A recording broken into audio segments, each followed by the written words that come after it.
بسم اللہ الرحمن الرحیم۔ لالچ کا انجام۔ ترکستان کے ایک سوداگر کی درہم کی ایک تھیلی رستے میں کہیں گر پڑی۔ اس نے گاؤں میں منادی کر دی کہ تھیلی جس کو ملی ہو واپس کر دے۔ تھیلی میں جس قدر درہم ہوں گے اس کو نصف انعام کا وہ حقدار ہوگا۔ اس تھیلی میں 200 درہم تھے۔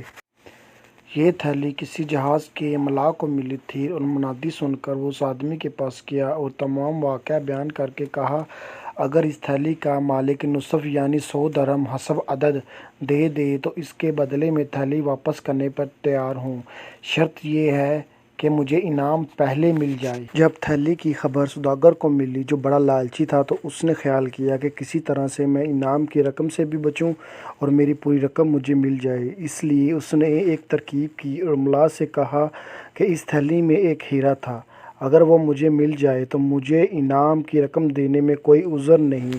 ملاح نے کہا، تھیلی میں 200 درہم کے سوا کچھ نہ تھا اور میں اس تھیلی کو اقرار کے موافق انعام حاصل کیے بغیر نہیں رہ سکتا۔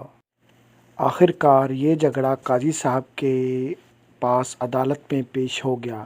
قاضی صاحب نے ملاح سے دریافت کیا کہ تمہیں تھیلی دینے میں کیا عذر ہے؟ ملاح نے جواب دیا، حضور، سوداگر صاحب نے پہلے نصف یعنی 100 درہم انعام کا اقرار کیا تھا اور اب اس کو ٹالنے کے لیے تھیلی میں ہیرا بتلا رہے ہیں۔ دراصل تھیلی میں کوئی ہیرا وغیرہ نہیں ملا، میں یہ قسم کھا کر عرض کرتا ہوں۔ اب قاضی صاحب نے سوداگر سے دریافت کیا کہ وہ ہیرا تم نے کہاں سے، کب اور کتنی قیمت میں اور کس کے ذریعے سے خریدا تھا؟ تفصیل کے ساتھ بیان کرو۔ یہ سن کر سوداگر نے جواب دیا، لیکن چونکہ ہیرے کا واقعہ غلط اور بناوٹی تھا اس لیے جواب میں اختلافات پیدا ہو گئے۔ وہ بہت گھبرایا۔ قاضی صاحب پر ظاہر ہو گیا کہ ہیرے کا واقعہ بناوٹی اور غلط ہے۔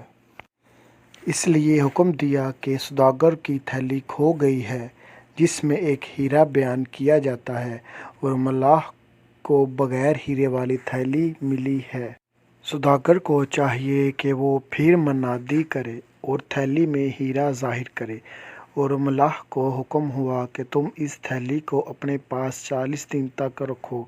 اس عرصے میں اگر کوئی یہ تھیلی کا ثبوت پہنچا کر لے جائے تو بہتر، ورنہ پوری تھیلی پر تمہارا قبضہ ہوگا۔ سوداگر نے لالچ سے اپنے درہم بھی کھو دیے اور ہاتھ ملتا رہ گیا۔ طمع بری چیز ہے، ہمیشہ اس سے دور رہنا چاہیے۔